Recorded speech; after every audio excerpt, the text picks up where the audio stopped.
आपको खबर दें, सदर ट्रंप का अमेरिका के हथियारों के जखीरे पर इत्मीनान का इजहार। अमेरिका के पास हथियारों का जखीरा औसतन से ज़्यादा है। हथियारों का जितना जखीरा अब हमारे पास है पहले कभी नहीं था। सदर ट्रंप ने यह भी कहा कि इन हथियारों के साथ लामतनाही जंग कामयाबी से लड़ी जा सकती है। इसके साथ साथ उनकी जानिब से कहा गया कि बैरून मुल्क भी हमारे बेहतरीन हथियारों के जखीरे मौजूद हैं। जो बाइडन हमारे सारे हथियार ज़ेलेंस्की के हवाले करते रहे। साबिका दौर में सैकड़ों अरब डॉलर के हथियार यूक्रेन को मुफ्त दिए गए। जो बाइडन ने हथियारों का नया जखीरा बनाने की कोशिश भी नहीं की। तो आपको बताएं कि सदर ट्रंप का अमेरिका के हथियारों के जखीरे पर इत्मीनान का इजहार। हथियारों का जितना जखीरा अब हमारे पास है पहले कभी नहीं था। इसके साथ साथ उन्होंने कहा कि बैरून मुल्क भी हमारे बेहतरीन हथियारों के जखीरे मौजूद हैं। जो बाइडन हमारे सारे हथियार ज़ेलेंस्की के हवाले करते रहे। साबिका दौर में सैकड़ों अरब डॉलर के हथियार यूक्रेन को मुफ्त दिए गए।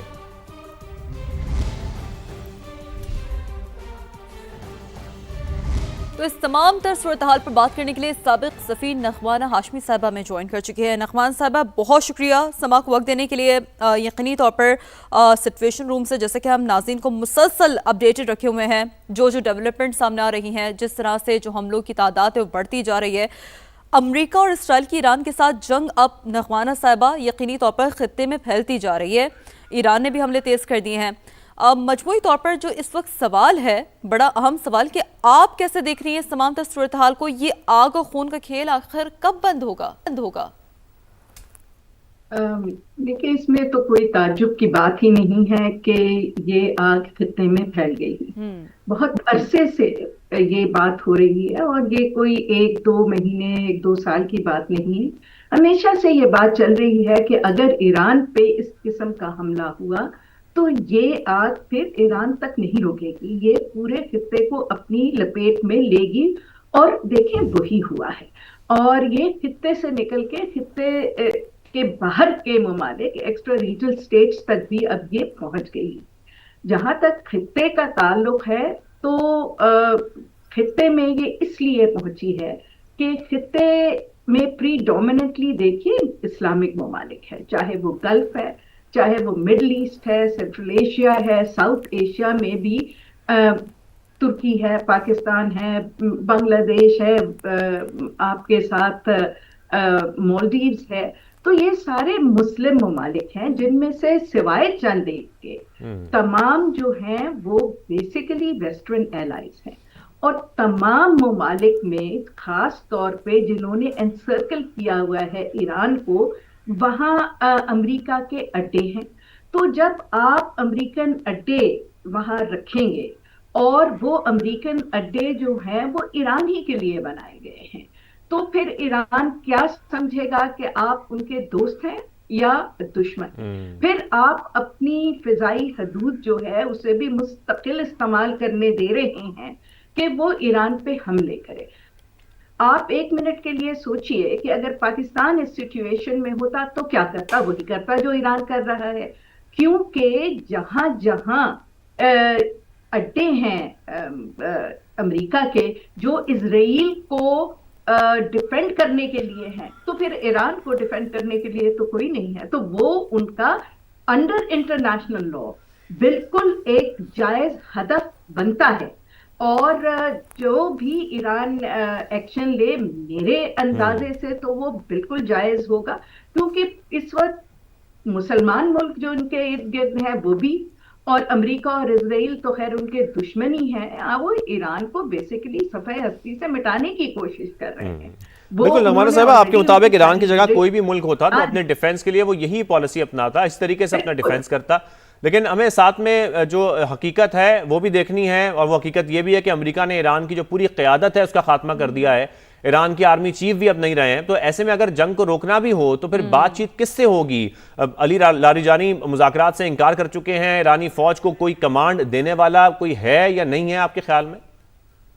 देखिए, आई थिंक ये थोड़ा सा मिसपरसेप्शन है और कुछ खबरें जान के भी लोगों के जहनों में शक व शुबात पैदा करने के लिए फैलाई जा रही हैं, खास तौर पे वेस्टर्न मीडिया के जरिए, कि ईरान में शायद क्योंकि उनकी टॉप लीडरशिप खत्म हो गई है तो और कोई वहां इन कंट्रोल नहीं है।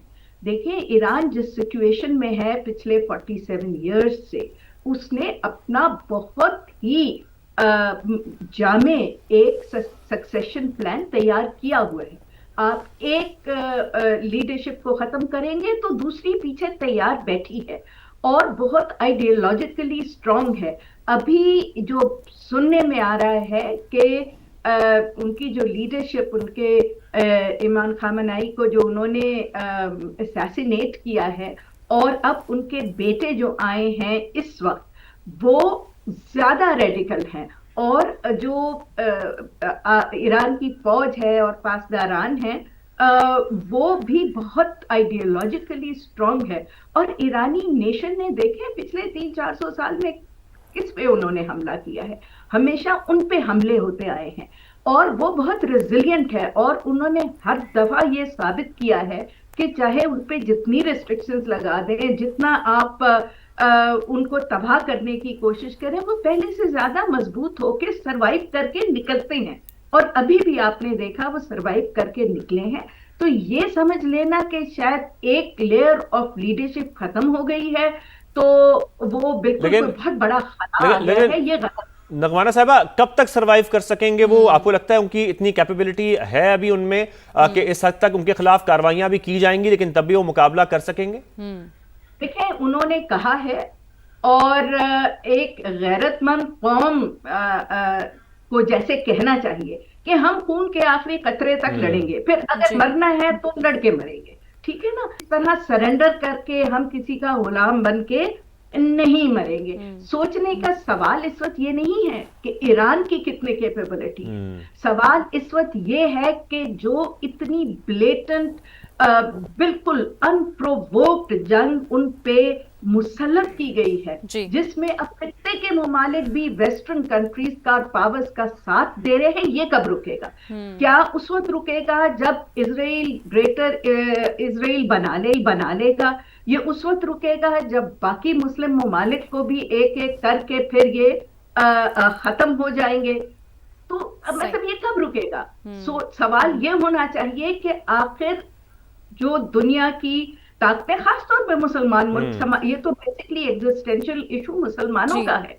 ऑलरेडी देखें कल लेकिन नगवाना साहब, इसमें जो एक डिप्लोमेटिक टाइज हैं, डेफिनेटली जी मेरी बात कंप्लीट होनी दे। देखें, कल ही उनके डिफेंस मिनिस्टर ने भी कहा है, फिर उसके से पहले वाइस प्रेसिडेंट ने भी कहा है कि हम इस खित्ते में से रेडिकल इस्लाम को खत्म करेंगे।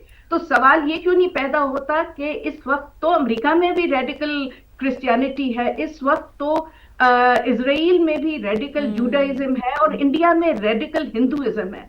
तो आखिर मुसलमानों ही के लिए, इस्लाम के लिए रेडिकल इस्लाम का लफ्ज क्यों इस्तेमाल होता है? देखिए, ये बातें हैं, इस पे आवाज उठानी चाहिए। इस पे बात नहीं होनी चाहिए कि ईरान ने वो अपने नेबर्स पे हमला कर दिया, तो भाई नेबर्स ने क्यों दुश्मन के साथ मिलकर वहां अड्डे बनाए हुए हैं कि वहां से फैसिलिटेट करे वो दुश्मन को कि वो ईरान को खत्म करे? तो ईरान तो with in its international law, even UN security council allow करती है कि अगर इस तरह के अहदाफ हों तो वो बिल्कुल ही जायज अहदाफ। तो आई थिंक यहाँ गलत पूछे। नगवाना साहब, आपके सारे सवालात जो आप उठा रही हैं बिल्कुल वैलिड हैं, लेकिन फिर वही बात है, जब हम ओवरऑल सिचुएशन को देखते हैं, माजी में नजर दौड़ाते हैं और माजी में कई ममालिक के साथ जब इस तरह के तनाज़ात हुए हैं और उसमें किस तरीके से रजीम को चेंज किया गया है, तो ज़ाहिर है फिर हम उसको भी सामने रखते हैं तज्जिया करने के लिए, उसको समझने के लिए। तो आपको पूरी सूरत हाल को देखते हुए फिर अभी मुस्तकबिल करीब में क्या दिखाई दे रहा है? देखें जी, मुस्तकबिल करीब में ये अगर अब भी हम सब लोग होश के नाखून नहीं लेंगे तो एक के बाद दूसरे सबका यही हाल होगा।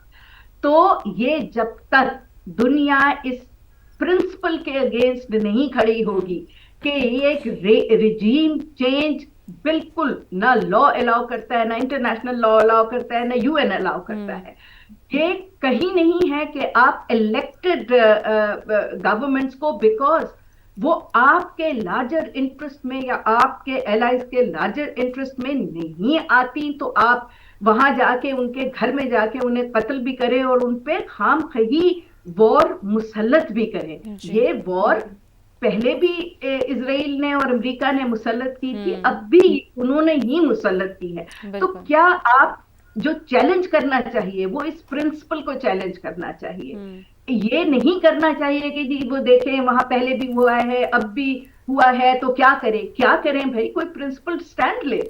अगर इसी तरह होता रहा तो ये तो फिर सिर्फ इजराइल और अमेरिका ही रह जाएगा, बाकी तो मुल्क मेरा ख्याल है सारे रिजीम चेंजेस के और इजराइल के उससे इशारों पे वही करते रहेंगे जो इजराइल और अमेरिका चाह रहे हैं। तो फिर आप भूल जाएं अपनी डेमोक्रेसीज भी भूल जाएं, अपने किंगडम्स भी भूल जाएं, अपना एमिरेट्स भी भूल जाएं। तो इस वक्त आई थिंक ये एक हिस्टोरिक मौका है कि शॉर्ट टर्म इंटरेस्ट हम अब अपने जरा बालाए ताक रखें और long term interest and survival of the Muslim world का सोचें।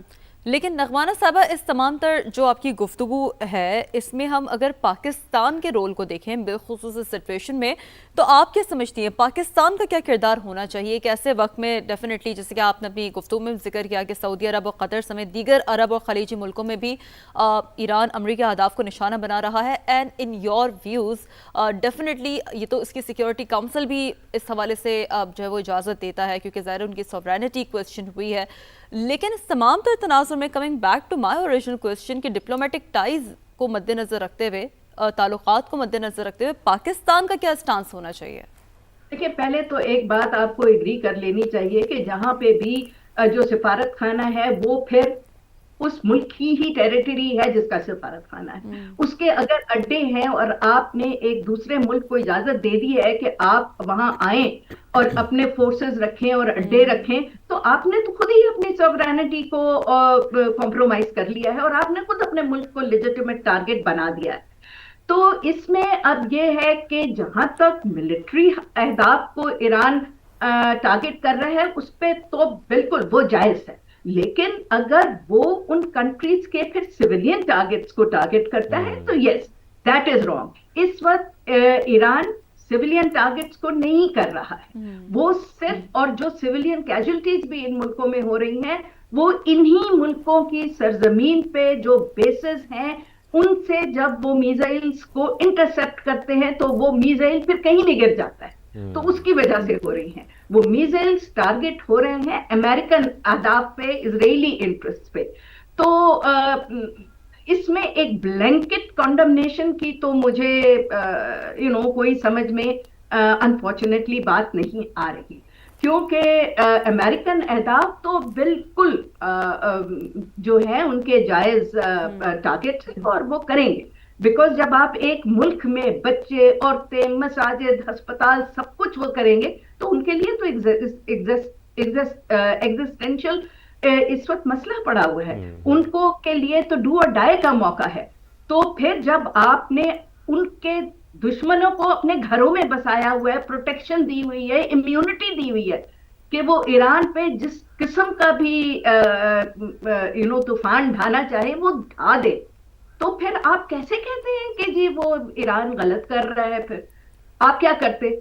आप अफगानिस्तान पे टेररिज्म को खत्म नहीं कर रहे, तो फिर आप भी कहें कि आप उसकी सॉवरेनिटी को जो है वो चैलेंज कर रहे हैं। बिल्कुल, सॉवरेनिटी को कोई भी चैलेंज करेगा।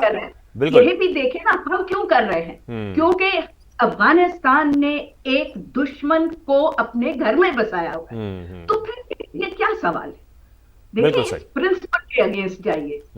ईरान तो इस well with in its right. बिल्कुल सही। और बिल्कुल यहाँ पर काबिल जिक्र बात ये भी है कि अमेरिका के जो सबसे बड़े इत्तेहादी हैं, बरतानिया की तरफ से भी जो स्टेटमेंट सामने आ रही हैं वो साफ कहा जा रहा है कि वो ईरान के खिलाफ जंग का हिस्सा नहीं बनेंगे, और यूरोप की तरफ से भी कोई आवाज सामने नहीं आ रही है। साबिक सफारतकार नगमाना साहिबा, बहुत शुक्रिया, आपने हमें ज्वाइन किया, अपना कीमती वक्त आपने दिया। कुछ आप कहना चाह रही हैं, कुछ कमेंट करना चाह रही हैं? जी नगमाना साहिबा। मैं ये कहना चाह रही हूँ कि थोड़ा सा हमें हिस्ट्री को और इंटरनेशनल जो सिनारियो होता है उसको नजर में रखना चाहिए। देखें, यूरोप हमेशा से पैलेस्टाइन और ईरान के मसले के ऊपर आई टू आई नहीं देखता अमेरिका के साथ। इसीलिए आप देखें कि कोई यूरोपीय मुल्क ऑफ इट्स स्टेचर या नेम बोर्ड ऑफ पीस में नहीं है, तो और कोई भी इस जंग का हिस्सा बनना नहीं चाहता। बिकॉज ईरान को जब आप डिस्टेबलाइज करेंगे तो उसका सबसे बड़ा नुकसान यूरोप को होगा। अमेरिका तो 8000 किलोमीटर दूर बैठा हुआ, तो ये इतना आसान नहीं था इन्हें जंग डोमेस्टिक रीजंस के लिए शुरू की है अपने ट्रंप साहब ने, बिकॉज ही थॉट कि इस वक्त लेकिन इसके रेपरकशंस बिल्कुल इंडिविजुअलिस्टिक लेंस से इसके रेपरकशंस बहुत ज़्यादा हैं, बहुत वास्ट है। बहुत शुक्रिया नगमान हाशमी साहिबा, साबिक सफ़ीर हमारे साथ मौजूद थी और बहुत ही मुफस्सिल उन्होंने तज्ज़िया समाअत के नाज़रीन के सामने रखा।